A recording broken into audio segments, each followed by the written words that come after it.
Taleyin kısmeti rast saldı bizi. Yolumuz hardasa, kırılacaksa, İtirecekse birbirimizi, hatirem yadında kalmayacaksa, bu eller benimki olmayacaksa, bu teller benimki olmayacaksa, sen Allah özüne öğretme beni. Hicran korkusuyla göynetme beni. Elimi eline öğretme bile. Gözümü gözüne öğretme bile. Üzümü üzüne öğretme bile. Ben biraz baharlı budak kimiyem, biraz da sadeli uşaq kimiyem. Bal anasına qovuşan kimi, leylek yuvasına qovuşan kimi, arı gül çiçeğe uyuşan kimi,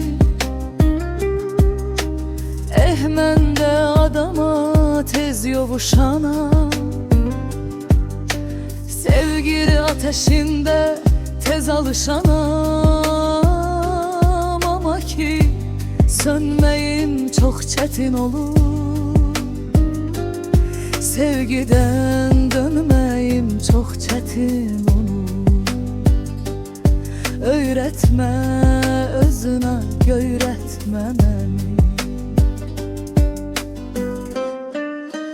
Belki gözlemirdik bu hoş görüşü, yaman geribedir dünyanın işi. Hiç vaxt yollarında dayanmadığın, hiç hendeverinde dolanmadığın, gelip birden sene ne şirin olur. Örülenin içinde ömür doğulur.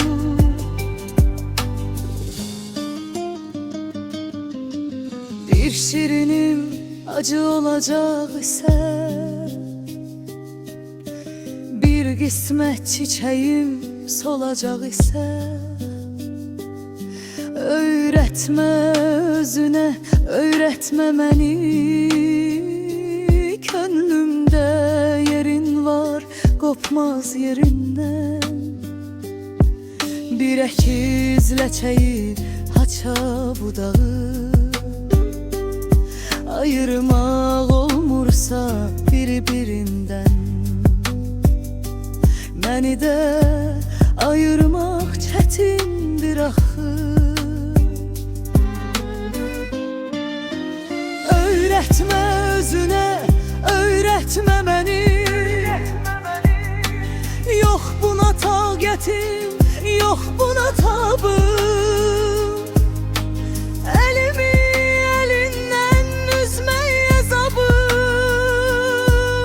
Sonra bu azaba dözmeye zabım. Yoksa da könlümün sınıqları var, hicranın köz basmış yanıqları var. Benim dertlerimin ayaqları var, harda olsa gelip tapacaq məni. Yaxıb yandıracaq bu ocaq məni. Gəl məni özünə, öğretme belə. Eline öğretme belə. Gözümü gözüne öğretme belə. Gözümü gözümü gözüne öğretme belə.